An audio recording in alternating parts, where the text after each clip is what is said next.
Bonjour à tous et bonne année. Bonne année Habib, bonne année Nicolas. Bonne année tout le Bonne année les monde! gars, bonne année tout le Bonne monde, année, plein et de bonne bonnes santé choses. surtout. Ah oui, bonne santé, le plus important. On se retrouve aujourd'hui pour notre épisode de début d'année 2026, mais qui va faire un récap de l'année 2025, que ce soit en termes de cinéma ou de série. Et aujourd'hui, c'est un épisode un peu plus court que d'habitude, où on voulait vous parler de notre top 3 des films de l'année, et aussi de nos top séries dont on voulait parler. En introduction, moi je voulais vous citer un petit texte qu'a écrit Brigitte Massioni, présidente du groupe UGC, sur son récap à elle de 2025 et comme quoi 2025 c'était pas une très bonne année cinéma et elle nous explique un peu le pourquoi du comment. Le désir de cinéma est intact, il attend simplement l'offre à sa hauteur. L'heure du bilan a sonné, je m'y résous donc, même si profondément ce qui compte le plus, c'est ce qui nous attend. Ne nous mentons pas, l'année n'a pas été bonne, mais elle reste très largement meilleure que dans les autres pays européens. N'oublions jamais que le cinéma est un métier d'offre. Alors non, le public n'a pas changé ses habitudes et ce n'est pas la faute des plateformes. Simplement, cette année, l'appétit de cinéma n'a pas été totalement comblé par la proposition. Nous payons encore les conséquences de la grève des acteurs et scénaristes à Hollywood en 2023, bien plus lourdes que le Covid. Et pourtant, dès que l'offre est là, le public se rue dans les salles. Le mois de décembre en a donné une démonstration éclatante, avec Avatar 3. Il est temps aussi de corriger une idée reçue tenace. Non, le cinéma français n'est pas une industrie subventionnée, et ça on ne répétera jamais assez. Notre modèle repose sur la contribution de tous les acteurs du secteur, redistribuée par le CNC. Il ne coûte rien à l'État et rien aux contribuables. Oui, le secteur a été soutenu pendant la crise sanitaire, merci au gouvernement, mais il a remboursé l'intégralité de ses aides. C'est un modèle qui a été pensé il y a plus de 80 ans par les pouvoirs publics, qui protège la création, structure l'industrie et irrigue tout l'écosystème. Et c'est un modèle dont on peut être fier et dont tout le monde nous envie. Donc, fier de notre capacité à faire voyager des imaginaires, des récits, des valeurs, une certaine idée du monde, le cinéma français n'est pas un repli, c'est un rayonnement. Quand James Cameron il a choisi la France pour son avant-première européenne et il salue le peuple de cinéphile que nous sommes, ce n'est pas anodin. Trois de ses plus grands succès mondiaux portent sa signature, Titanic, Avatar, Avatar 2. Le troisième est déjà parti pour les rejoindre. L'année 2026 s'annonce donc exceptionnelle, sauf événement majeur. Le cinéma existe depuis 130 ans, il traverse les crises, se réinvente et se rassemble.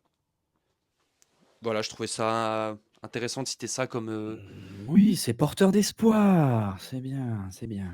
et qu'on arrête de. Et le cinéma, on a toujours essayé de l'enterrer. Ouais, depuis 130 ans, on veut l'enterrer. Depuis Internet, les DVD, la VHS, la télé.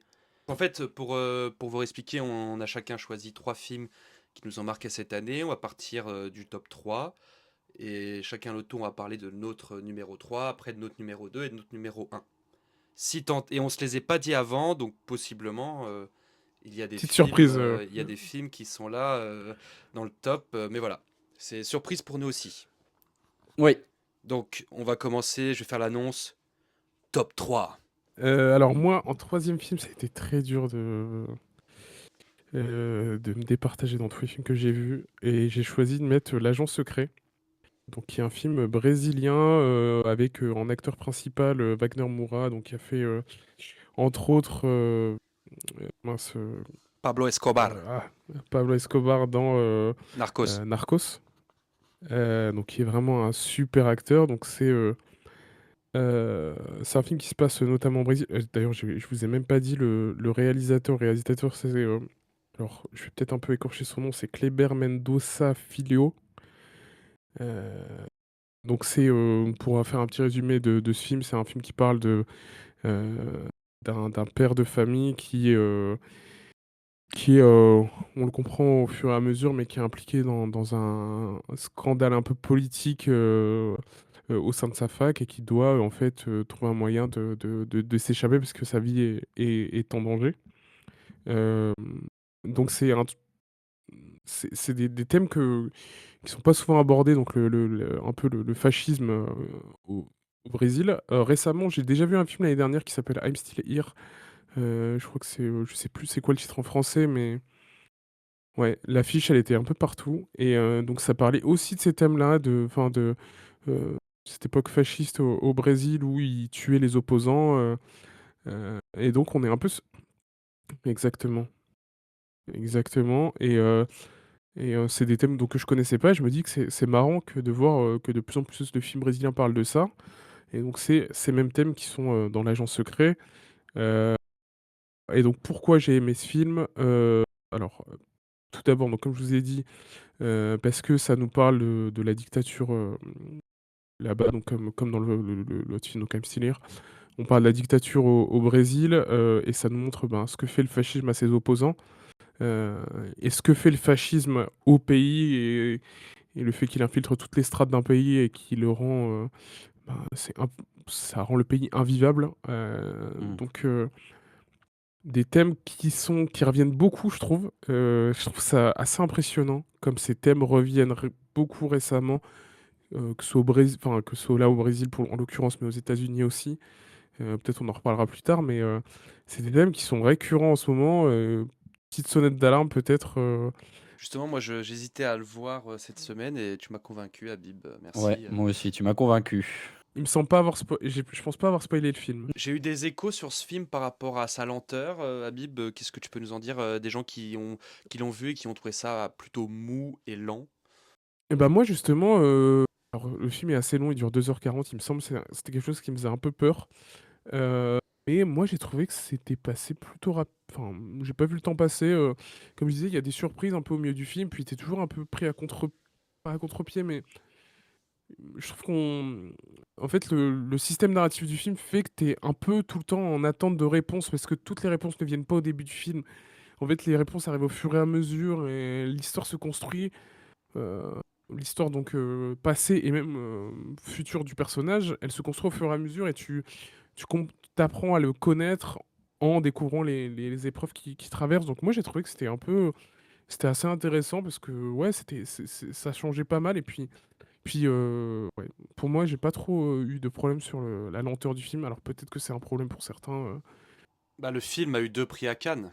Il a eu prix de palme meilleur acteur et palme de la mise en scène. bah, voilà, ce que j'allais dire, Wagner Moura est incroyable, dans ce film. C'est un super acteur. L'ambiance y est, la reconstitution, temporelle est parfaite, tu vraiment l'impression d'y être. Le film est solaire, le Brésil, je rêve d'y aller. Rien que quand je regardais le film et les musiques, je me disais: «Mais ça a l'air vraiment exceptionnel», donc c'est pour ça aussi, si vous aimez un peu cette ambiance brésilienne dans les films, je trouve qu'elle est bien retranscrite dans celui-là. Donc voilà pour L'Agent secret, mon troisième film que j'ai trouvé, très, très, très bon. Eh bien, merci, tu donnes envie. Moi, ça va être bien plus rapide, Chien que 51. mon cher que Je mon rigole. cher ami. J'ai totalement revu, j'ai revu le film et en fait, je me suis trompé sur toute la ligne. Non, ça va être bien plus rapide parce que c'est un film qu'on a traité, ensemble. Alors il faut savoir que moi, mon top 3, ça a été très compliqué de départager les 3 films. Je sais que ça a été mes films préférés de cette année, donc j'ai dû les classer, mais vous verrez, ça potentiellement peut être interchangeable. C'est plus en fonction de critères très spécifiques de pourquoi, est-ce que je les ai classés comme je les ai classés. Mais du coup, en top 3 j'ai mis Une bataille après l'autre, de notre ami, Paul Thomas Anderson.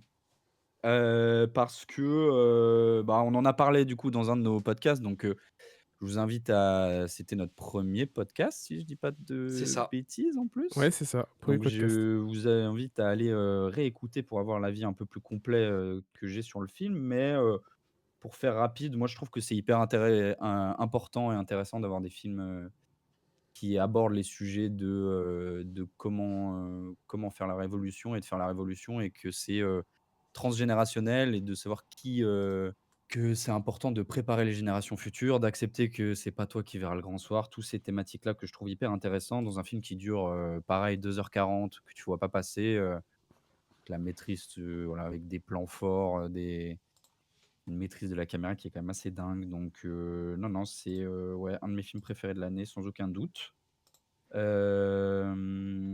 Voilà, ouais, j'ai mis, ouais, la maîtrise de la narration, des personnages forts, marquants, dont on se souviendra et qu'on va emporter pendant longtemps avec nous. Bah, top 3, une bataille après l'autre aussi. Non, je rigole. Ah ouais. Non, il aurait pu rentrer. Bon, moi, les amis, je m'excuse d'avance. Je chamboule les règles. J'ai pas pu. Je vais mettre 2 films ex aequo à la troisième place. Ah là là, Alors, le il a mis 2 films gamin. ex aequo! Ah, le gamin. Non, mais Oh, le vous allez voir pourquoi. gamin! Non, vous allez voir. Je vais retomber sur mes pattes. On va dire que j'ai le droit parce que c'est des documentaires et je voulais mettre la lumière sur deux films documentaires. En parlant de lumière, j'ai donc mis en troisième Lumière, l'aventure Lumière. continue. Le documentaire réalisé par Thierry Frémaux, qui est le délégué général du Festival de Cannes et directeur de l'Institut Lumière à Lyon. Et qui là, il s'est mis en mode réal pour parler des Frères Lumière. Et donc c'est un documentaire qui réunit les premiers films de l'histoire du cinéma, qu'on appelait à l'époque des vues. Et donc le documentaire, il nous présente toutes ces vues lumière qui ont été réalisées entre 1895 et 1900 par Auguste et Louis Lumière, les inventeurs du 7e art au sens qu'on le connaît aujourd'hui.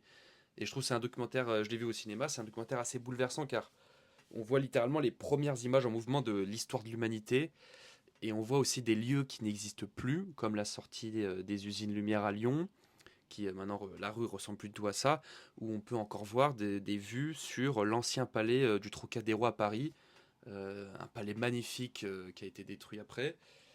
Et c'est assez bouleversant de voir tous ces visages, tous ces gens qui ont été capturés à l'instant. Je pense que c'est un film important parce que ça rappelle que le cinéma, c'est pas si vieux que ça a 130 ans. Et donc c'est une sorte d'archéologie qui j'ai trouvé très touchante et nécessaire aussi pour se dire que on vient de loin mais on est toujours là. Pour le deuxième documentaire, celui-là, je l'ai vu. Alors, je l'ai vu il y a une semaine. Il a fait une rentrée fracassante dans le top, je m'y attendais pas. Le que j'ai choisi, c'est Tardes de Soledad d'Albert Serra. C'est longtemps que je voulais le voir et je me suis dit, bon, allez, ça se trouve, il va me chambouler. Et c'est vrai que donc c'est son premier documentaire, Albert Serra, qui est un réalisateur espagnol, mais qui travaille beaucoup avec des productions françaises. Et ouais, ça met une petite claque, hein. C'est pas un film facile, c'est pas un film à mettre devant tous les yeux, car parfois c'est à la limite du supportable, mais je le recommande, moi, ce film, pour le geste cinématographique qu'il propose. Et c'est trop dommage, parce que ce film, il est sorti en début d'année, il a fait quoi? Il a fait 30 000 entrées en France. Et tu Euh, peux dire pourquoi c'est difficile et à mettre sous je tous vais le les yeux? dire, parce que c'est un film qui traite de la tauromachie. Donc Matador, Toréador. Et donc le film, dans le film, on suit le matador, la plus grande star du matador actuel qui s'appelle Andrés Rocarey, un matador péruvien, donc on le suit dans ses après-midi de solitude, pour faire la traduction du titre, où il se bat dans l'arène contre le taureau. Et on pourrait croire que c'est un reportage sur la tauromachie, avec son histoire, une voix off, quand on voit un peu les premières images, mais en fait pas du tout. Personne n'explique ce qu'est la tauromachie, personne n'explique l'histoire, c'est un documentaire brut. Tu ne suis que le matador dans 3 lieux, l'arène, sa chambre et son tourbus. Et c'est tout pendant 2 heures. Et donc c'est un procédé qui moi je trouve hyper intéressant et qui permet de capter notre attention et de prendre le temps de vivre ces moments de solitude avec lui face au taureau et aussi la solitude du taureau qui lui sera massacré quoi qu'il arrive. Et pour capturer donc ce combat entre l'équipe du toréador et le taureau, Albert Serra, il a posé 3 caméras qui filment en simultané la corrida. Et le mec, à la fin, le réal s'est retrouvé avec 700 heures de rush. Et il a dû les condenser en 2 heures de film. Il disait qu'il a mis plusieurs mois pour faire le montage. Donc c'est pas un documentaire très facile et pas forcément agréable à regarder. Mais je trouve, sur le sens même du cinéma et de comment on peut filmer le réel de cette façon-là, je trouve ça très ingénieux et réfléchi pour mon top 3. Et donc même si c'est deux documentaires, même si j'ai mis deux documentaires dans mon top 3, ils peuvent paraître éloignés, mais finalement ils se rejoignent avec la captation du réel, que ce soit à l'époque, il y a 130 ans, on captait le réel avec les frères Lumière, et là, 130 ans plus tard, il y a un mec qui te capte une corrida comme tu l'as jamais vu. On passe au top 2. Top 2. Top 2, je continue. Moi, le top 2, ça va être la petite dernière de Avzi Herzi, qui m'a beaucoup touché. Le film, il n'est pas exempt de défauts, hein. Il y a pas mal de défauts euh, très clichés, très hypersexuels, même parfois, peut-être trop sur la vue des personnes, enfin, des personnes lesbiennes, tu vois. Parfois, je trouve que la représentation de ces personnes, elle passe que par le sexuel, et ce qui est un peu dommage. Mais alors, le message du film sur l'acceptation, sur essayer de joindre sa religion, parfois des choses antinomiques comme la religion et le fait d'être homosexuel, mais je l'ai trouvé tellement proche du réel et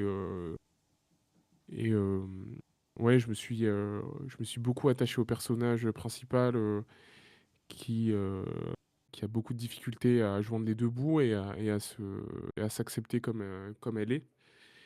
Et ça m'a beaucoup touché. Donc c'est un livre alors son nom c'est Das, c'est tiré d'un livre qui a pas mal marché. Alors, je pourrais pas juger de l'adaptation du film, mais je trouve le film magnifique.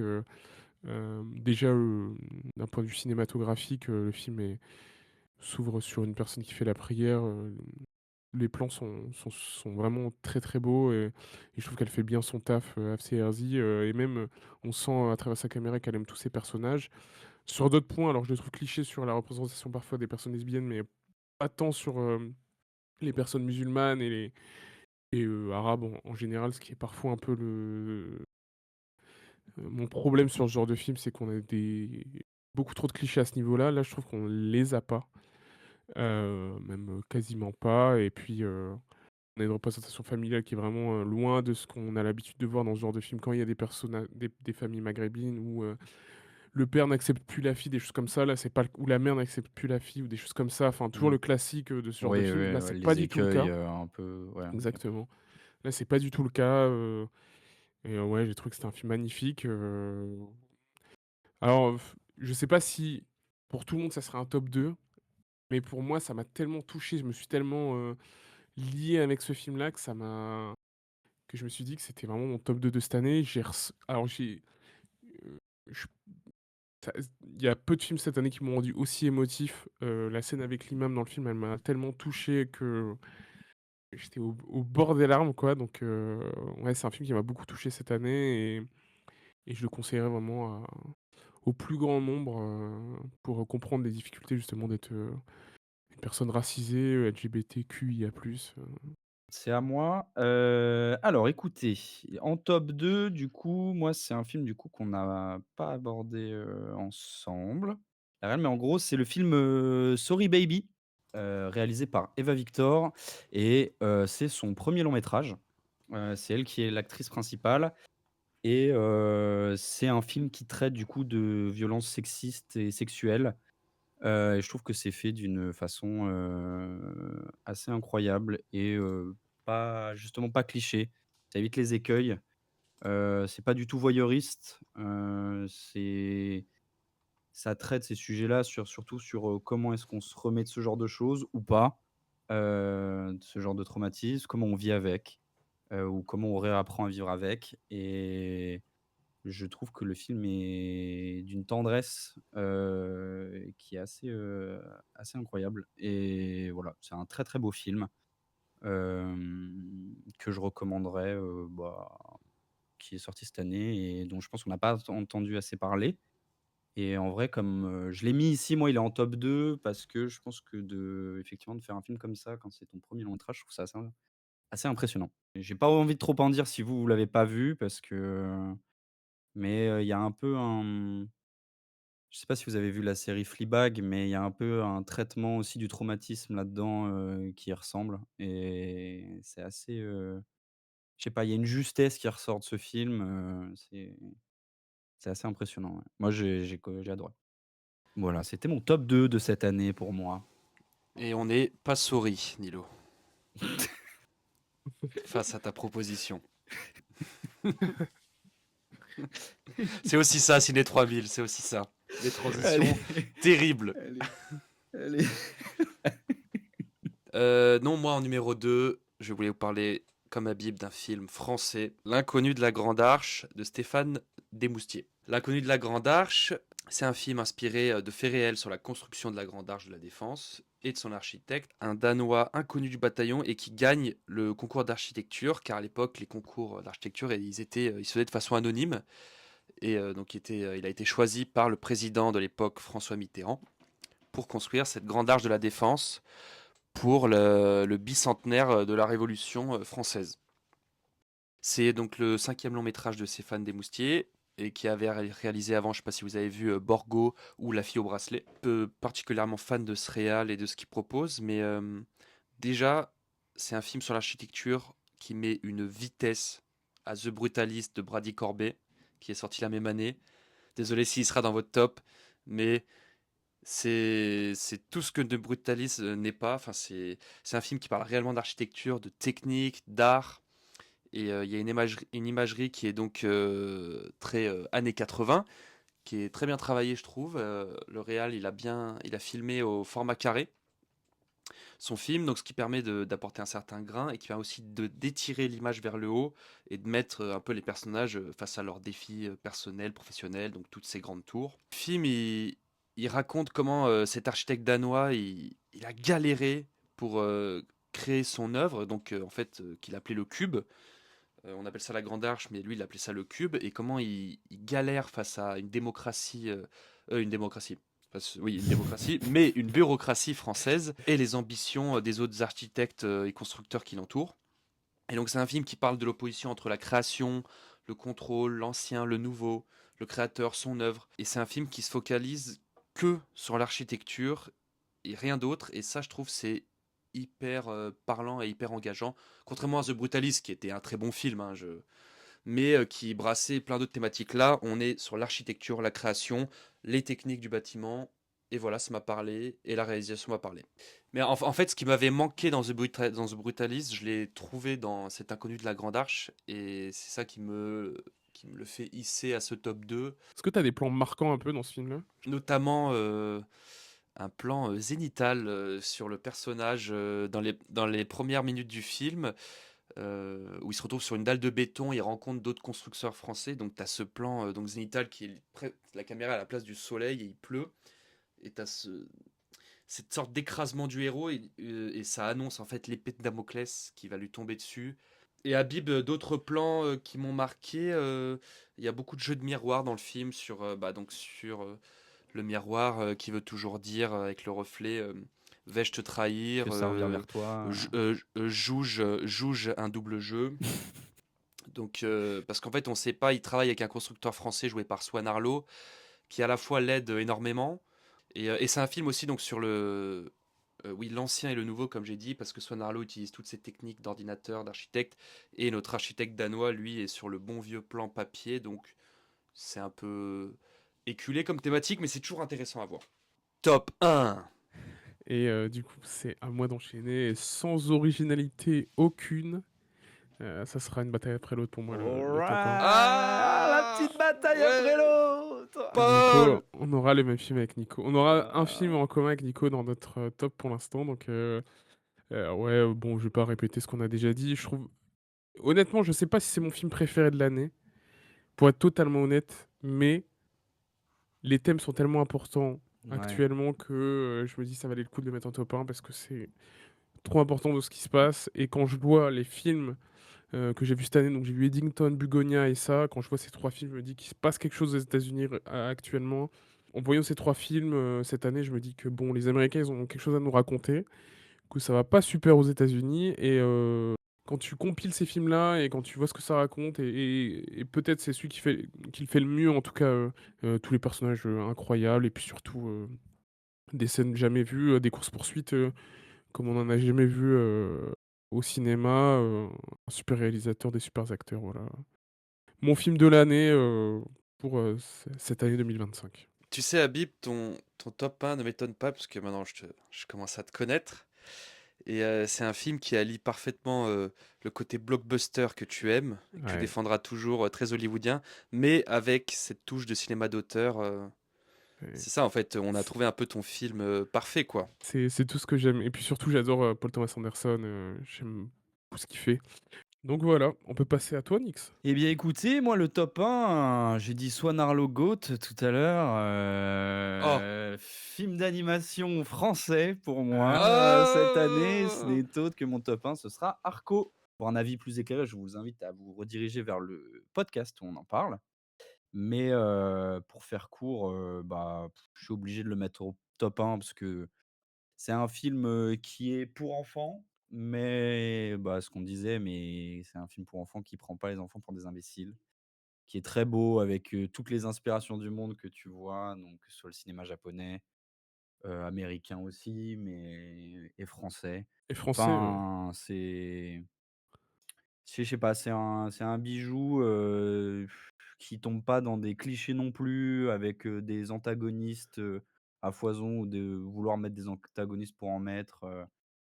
C'est un film qui raconte plein de choses, même si je suis pas toujours, ce que j'ai dit dans le podcast, mais que je redis, c'est que même s'il y a un message du film où je me reconnais pas là-dedans, de dire que, hem, utiliser, que la technologie pourra peut-être nous c'est un peu la fuite en avant pour aller mieux et qui nous permettra de nous sortir de toutes nos merdes, auxquelles je ne crois pas. Mais je trouve que c'est un beau film qui quand même met un peu d'espoir sur plein de choses et qui est hyper cool quoi, qui est lié aux science-fiction, écologie, voilà, avec beaucoup d'humour, des personnages hyper attachants. Pour moi, mon top 1 de l'année. Bon bah moi bien évidemment c'est Sirat Ah, hein, je le savais, je de le Bernard Chez. J'étais savais, je le sûr, j'étais savais! sûr. Mais c'était Sûr! sûr. Et oui, mais au bout d'un moment tu peux pas. Je suis désolé. Quand il y a un Espagnol qui met une vitesse à tout le monde, bah il faut dire amen, c'est tout. En vrai je pouvais pas mettre ce film Haute Park à la première place parce que enfin personnellement chaque année j'ai un film comme ça qui me met totalement sur le derrière. En 2023, c'était La Zone d'intérêt de Glazer. En 2024, c'était Emilia Pérez d'Audiard. Et bah, cette année, c'est un Espagnol qui propose un film rarement vu et surtout rarement ressenti au cinéma. Et moi, qui me fait rappeler pourquoi j'aime cet art et tout ce qui en découle. Et pour moi, ouais, cette année, c'est Sierrat, qui a quand même réussi à faire 700 000 entrées, ce qui est pour un film d'une radicalité aussi rare. Franchement, bravo. Et le bouche à oreille a bien fonctionné, que ce soit en bien ou en mal. Les gens ils sont allés voir le film. Même toi, Habib, on t'a Ouais, tanné c'est pour vrai. le voir ce film. Tu l'as vu dernièrement, 3 mois Ouais. après sa sortie. Et enfin, ouais, c'est un film qui a réussi à faire parler de lui parce qu'avec des débats enflammés, des gens qui détestent, d'autres qui adorent. Mais pour moi, Mmh, c'est la marque des grands films quand il y a autant de débats. Ouais, je dis qu'on n'allait pas spoiler les gens parce que pour rappeler l'histoire sans spoiler, oui, c'est parce que c'est un film qu'il faut pas être spoilé. Je pense c'est qu'on va pas en dire plus et que c'est vraiment ouais, le genre de film qu'il faut voir dans de bonnes conditions. En salle, c'est mieux pour être captif, ouais. vraiment Ah, par captif contre, de le l'histoire et travail, se le prendre effectivement, ouais. complètement. Je te Et, rejoins, et moi, je pense que c'est un film qui fera date et qui restera dans l'histoire du cinéma avec un grand H, comme La Zone d'intérêt de Glazer. Je pense que c'est des films qui vont rester. On en reparlera longtemps après. Et et moi, tu vois, effectivement, moi, je pense pas. bah, moi non plus, je pense pas trop, mais en tout cas, s'il y a un truc, effectivement, je suis d'accord avec, toi, Jules, c'est d'essayer, si possible, de le voir dans une salle de cinéma parce que le travail sur le son est assez impressionnant et je pense que ça mérite d'avoir un très Ouais. bon système son, pour, regarder un film comme ça, je Moi, pense. c'est là où j'ai des doutes sur. En fait, ce qui est incroyable avec la zone d'intérêt de Glazer, c'est justement qu'il épouse parfaitement son propos. Euh, et ce propos, il est applicable à tous les conflits, à tous les génocides, quoi. Et c'est ça qui est assez incroyable, quoi. C'est que là, Ouais, moi, j'ai bah, du mal à voir en fait, où il veut en venir et justement, en tu fait, ouais, je sais pas. Parce qu'en fait, il y a la scène pas finale, mais enfin, vous voyez quoi, la scène, mmh voilà, mh. qui est un Mmh. peu longue à la fin. Mmh. Bah, elle est longue, quoi. Elle Mmh. est super. Alors, par contre, c'est super bien réalisé, super bien rythmé. Les musiques, elles sont incroyables, mais j'avoue que à part ce qu'elle raconte, j'arrive pas à avoir plus que ce qu'elle raconte, quoi. Enfin, Ouais, ouais. peut-être j'ai pas les clés.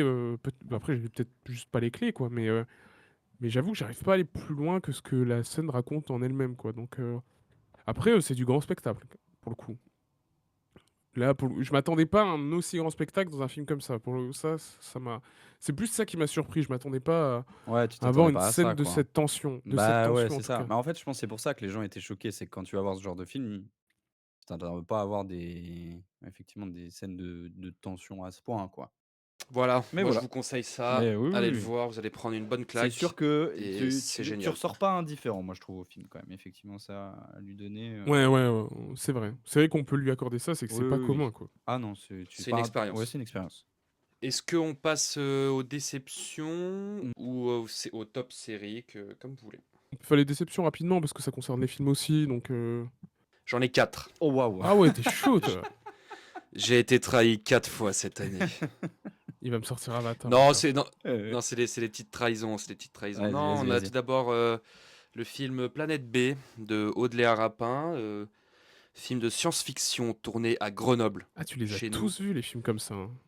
avec Adèle Exarchopoulos, Souela Yacoub, tourné à Grenoble en 2050 avec de l'écoterrorisme, tout ça, plein de trucs, de l'IA, des drones. J'en attendais beaucoup et bon bah classiquement, le cinéma français. Tout ce que j'aime et tout Chien ce que je 51 déteste, tiers mais ou pas? oui, avec un côté encore low budget, petit budget qui fait mal, Genre, il y a des qui fait mal portes par où ça passe. pour empêcher de Ah, Il y a, passer il dans y a- il y a- Grenoble. il y a- il y a- il y a des sacs de sable, voilà ce que je peux te dire. Ouais, je comprends pas pourquoi personne n'a parlé du scénario à la réalisatrice, enfin pourquoi les producteurs ils ont pas mis le haut là et on se dit bon ok on se pose, on réécrit, il y a un gros problème d'écriture et après la réalisation en découle. Donc j'étais très hypé par ce film. Attends, un film de science-fiction tourné à Grenoble, il n'y en a pas tous les 4 matins. Et bah, énorme déception. J'enchaîne rapidement. Bon, bah, le brutaliste de Monsieur Corbet. Oh là, le Non, forceur. non, Ouais, écoute, t'es un écoute, forceur, écoute. mec. Vraiment, là, Oh, t'es. écoutez-moi. J'ai beaucoup aimé le film, mais j'attendais un, j'attendais un chef-d'œuvre. En fait, c'est ça le problème. J'attendais un Il était une fois l'Amérique ou ce genre de fresque. Et pour moi, je ne l'ai pas eu. Et oui, non, non, déception dans le sens de ce que j'en attendais Oui, moi. Pareil, on je me l'a un comprends. peu survendu. On nous l'a survendu 2, 3 mois à l'avance. Tout le monde connaissait le budget par cœur. On parlait de la Panavision. Voilà, puis au final, bon. Et cet entracte, je l'ai encore en travers de la gorge. Brady, je sais pas pour qui tu te prends. Je sais pas pourquoi il a fait ça. À part me sortir du film, je vois pas l'intérêt. J'enchaîne. L'amour, c'est surcoté de Mourad Winter. Ok. Bon, bah pareil, avec Habib, on en attendait énormément de ce film. Et bah ça fait plouf, quoi. C'est maladroit, c'est un peu cringe, voire très cringe. Alors que j'adore Benjamin Tranier, Hakim Gemili, Laura Felpin, mais ça m'a donné envie de lire son livre et de pas d'oublier le film. Voilà, rapidement. Et en dernier, bon, alors là, je suis énervé, là, carrément. Ah ouais. Non. I Love Pérou de Quenard. Non, mais là, je me Ah suis non, fait. mais frérot, mais aussi pourquoi tu t'infliges des trucs Mais je me suis fait bait. En plus, j'ai bait. Mais ça, J'ai bait c'est mes juste deux que c'est un parents. mec de chez toi, ça. Mais oui, Vraiment. aussi, moi, oui, j'ai un peu chauvin de Grenoble. Donc, Ouais, quand il y a un frérot. gros de moi qui sort des films à Grenoble, on y va. Et le problème, c'est que j'ai emmené mes parents avec moi en disant bon, bah, allez, on tente. Bon, il est pas mal en ce moment, il fait rire et tout. Et puis, oh là là, mais le mec nous a sorti un film, un documentaire YouTube, un vlog YouTube avec 2, 3 effets spéciaux. Et le Vlog pire, c'est qu'il est parti à doute. Cannes. Il est parti à Cannes avec ce film. Il a été sélectionné à Cannes. Je ne comprends pas. J'ai été vraiment, une trahison, quoi. Qui plus est par un Grenoblois, c'est encore pire. Voilà, j'ai fini. Ok. Je drop le mic. Ok, clean. Moi, vous savez très bien ce que ça va être. Il va pas nous ressortir Avatar. C'est. Et moi, je reviens dessus, mais pour moi, ma déception de l'année, ou le seul film où j'en attendais, parce que moi, j'ai appris à ne plus attendre quoi que ce soit des films que j'allais voir, mais le seul film où je me suis dit, ah, enfin, ça va être différent, ce n'est autre qu'Avatar 3. C'est le seul où vraiment je suis sorti en étant en mode, bah, ça s'est entendu dans le podcast, mais où j'étais vraiment déçu, parce qu'il y a des films que j'ai vraiment pas aimés pour ce qu'ils étaient, Chien 51, pour ne citer que lui. Euh, mais Avatar 3, c'est vraiment de la déception. C'est pas, je dirais pas qu'il est flopesque ou quoi, c'est pour ça qu'on fait pas ça ici. Mais je trouve vraiment que, malheureusement, c'est, un univers moi qui m'a transporté dans le premier, que j'adore. Mais vraiment, le premier, je peux le revoir avec, une affection, particulière. Je me souviens de ce que je l'ai dit, mais je me souviens de la fois où j'ai été au ciné avec ma mère le voir en avant-première. Je m'en souviendrai toute ma vie. Enfin, c'est quelque chose qui m'a marqué, tu vois? Et Il est parfait le premier. je trouve ça dommage, en fait, de te dire, bah, tu as 3 films et j'ai l'impression de pas avancer, moi. Je me dis: «Beh, c'est trop con, en fait, mec, tu as un univers super, tu peux, voilà, tellement plus loin, raconter d'autres choses», et je trouve que c'est un peu trop pareil. Alors certes, ça évolue un peu, donc voilà, mais voilà, un peu déçu. C'est, Ok. pas une grande Très bien. déception. Moi, j'ai deux petites déceptions du coup. Donc, la première, ça m'attriste beaucoup, mais c'est Le Grand Déplacement de Jean-Pascal Zadi. En fait, j'ai été très déçu parce que le titre, déjà, il est exceptionnel. Ouais, Les acteurs, bah, Fari, Reda Kateb, Luceno Yakuza, enfin Jean-Pascal Zadi, enfin, c'est que des personnalités de l'humour que j'aime beaucoup. Et je m'attendais à une grande comédie française comme on sait le faire, tu vois. mmh. Surtout après Simplement Noir, que j'avais pas mal. Ouais, J'avais Simplement Noir est beaucoup aimé très de cool, hein. Jean-Pascal Zadi. Ouais, ouais. Ouais, quand je voyais les bandes annonces, les effets spéciaux, ils sont vraiment hyper convaincant du grand déplacement et ouais, le film, ça va pas du tout, quoi, je pense qu'il y a eu des soucis. Le film, il est cut dans tous les sens, je pense qu'il y a eu vraiment des gros problèmes alors que tu sens l'argent du film, quoi, tous les décors sont beaux, et le message est vraiment intéressant, mais en fait, j'en attendais peut-être trop de ce film et ouais, ça tire à côté et je suis un peu déçu parce que je sais que j'ai l'impression que Jean-Pascal Calzadi, il a des choses, de bonnes choses à raconter, donc on espère que son prochain film sera plus abouti. Mais vas-y, Habib, ton autre déception. Ouais. Alors ça va faire la jonction avec le thème d'après, donc Oh. c'est, la dernière saison de Stranger Things. Pour revenir un peu sur, alors je trouve pas que Stranger Things au global, ça soit, une immense série, tu vois? Ah non, non, la première était très Mais sympa. Moi, j'ai de l'affection pour la première saison, mais c'est ce que j'allais dire. Moi, la première, la 3, la 4, c'est des saisons que j'ai beaucoup enfin, j'ai vraiment la apprécié les 4, voir, en vrai, elle m'avait un peu re-hype parce que c'est vrai que moi, moi, j'en j'ai avais un adoré peu la marre à 4. la fin. Ah et la 4, j'étais en mode: «Ah putain, mais ça revient à des trucs un peu deep où, il y avait des Même vraies le prises son, de risques et tout». Moi, je me souviens, j'étais en mode: l'utilisation de la «Ah putain». musique et tout, c'était Ah hyper ouais, ouais, non, intéressant. Enfin, c'était moi, un ah ouais. 3 4 j'ai beaucoup aimé. La 2 j'avais pas du tout kiffé. Ouais, la Et 2. 1, 3, 4, j'ai pas enfin, la 3 même avec, tu sais, le frère de Max et tout, j'avais trouvé ça super intéressant. La 4 avec Eddie, j'ai toujours des bons persos dans ces Ouais, saisons-là. ouais, ouais, Mais non, alors non, la c'est non 5, mais la c'est 5, c'est déjà c'est ils nous sortent la saison catastrophique. C'est ils nous sortent la saison en 3 fois, donc tu as, 4 épisodes, puis 3 puis un. Les 4 premiers, ils sortent, je me dis: «Mais attends, il se passe rien». Je me dis: «Il se passe rien, on a 4 épisodes où il se passe que ah dalle, en vraiment, fait, il il se se passe des passe trucs ouais, ouais. rien». En fait, il se passe des trucs que dans le dernier épisode de la première partie. Je me dis: «En fait, ils auraient pu raccourcir tous les épisodes parce qu'on nous raconte rien du tout, c'est pas intéressant malheureusement», tu vois? Ouais. Après, il y a les 3 autres épisodes qui sortent, pareil, en fait, il y a toujours rien. Des rebondissements partout, il y en a pas. Donc tu te dis: «Bon, tout sera dans le dernier épisode». Et le dernier épisode, alors si je suis totalement honnête, le dernier épisode m'a moins saoulé que les j'ai quand même bien aimé la deuxième partie de l'épisode, la deuxième moitié, sans spoil. La deuxième moitié où, c'est les au revoir, moi j'ai trouvé ça cool.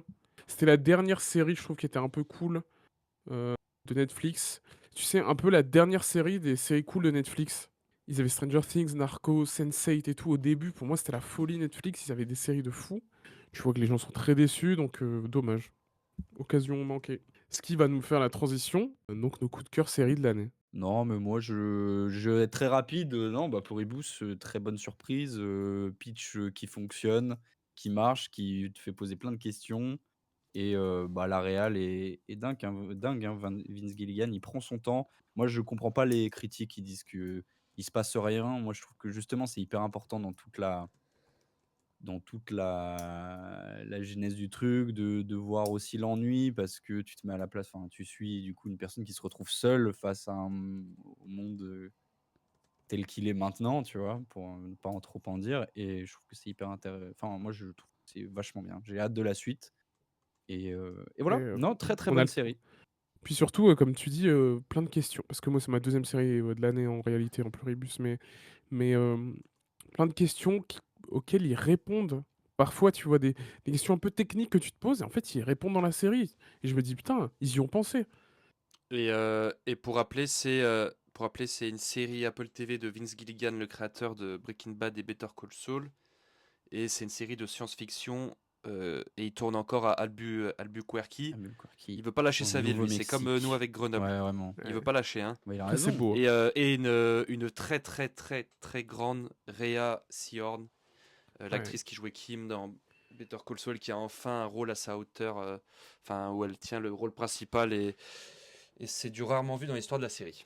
Mais tous, hein. Elle rejoint des James Gandolfini ou autres.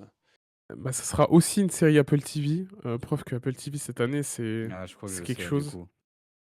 Heu, mais ma série de l'année, c'est The Studio Ah, de Seth je Rogen savais. et c'est vraiment, la série humoristique qui m'a fait le plus gros effet depuis longtemps. Chaque épisode, j'étais mort de rire, quoi. Enfin, chaque épisode me faisait rire et à chaque épisode, tu avais des choses nouvelles et des invités nouveaux et ça se renouvelle à chaque épisode et tu toujours surpris parce que tu dis: «Mais attends, mais où est-ce que ça va aller?» Ça va toujours dans une direction surprenante. Vraiment incroyable d'avoir, Martin Scorsese dans sa série, d'avoir autant de grands noms, et vraiment Seth Rogen est exceptionnel, mais le deuxième acteur qui est avec lui qui s'appelle, alors je sais plus son nom d'acteur, mais enfin dans la série il s'appelle Sal Saperstein, est exceptionnel.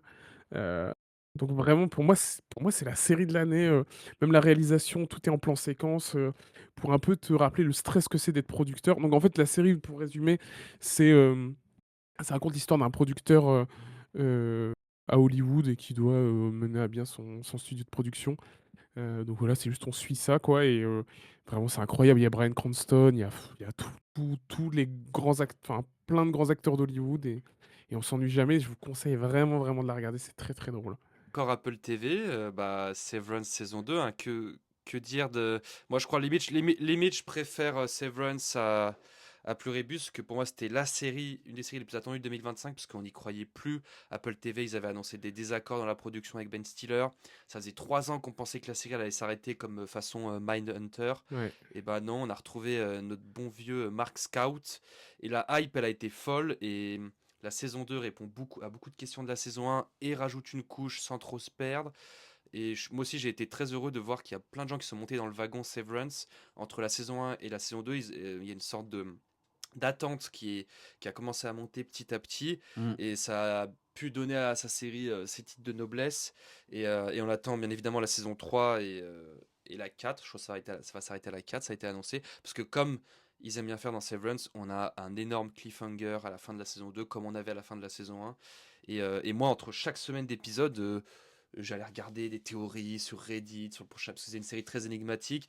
Et ça fait depuis Game of Thrones, j'avais pas eu C'est ce que j'allais dire. cette attente de la semaine. Et Apple TV, ils ont raison de continuer à faire ça. Faut arrêter de nous mettre les séries dans le bec, semaine après semaine.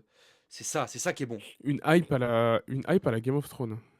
Non et moi je voulais juste dans les séries de l'année, alors c'est pas forcément les meilleures, mais qui m'ont marqué, c'est juste, plus en mode, petite mention honorable, mais tu as Adolescence sur Netflix qui était vachement bien, que j'ai trouvé. Alors bon, le format des plans séquences pour chaque épisode, c'est que 4 épisodes, c'est une mini-série. Pas forcément utile sur certains épisodes, mais je peux que conseiller, c'est vachement bien. Ça traite, du problème de la masculinité, aujourd'hui et tout ça, par rapport à un drame, qui arrive, du coup dans une école. Qui est vachement bien et l'autre, série que j'ai vue récemment qui est sur Arte, qui est, une série, franco-espagnole, je pense, qui est, Los Años Nuevos, et qui est, vachement bien, où tu suis du coup une histoire d'amour, de 2 personnes sur, 10 ans avec 10 épisodes du coup, chaque année, chaque épisode, étant espacé d'une année chacun et donc du coup, Est-ce que je vous ai dit oui, enfin moi que je j'ai le travaillé sur cette alors là, série? le Oui, GOAT, tu nous l'as dit, juste on en le a GOAT en parlé. fait. Je sais, je rigole, je fais exprès. Mais voilà, je peux que vous conseiller de regarder si vous avez accès à Arte, Voilà, bah, c'était, le bilan de l'année 2025, hâte de 2026. Il y a plein de choses super, dans les films qui vont arriver donc et puis c'était le début de Ciné 3000 l'année dernière, c'est vrai, c'est vrai, ça va faire un an donc là. une grande année. Oui. Bonne année à tous, bonne santé et allez voir des films. Allez voir des films. Salut tout le monde.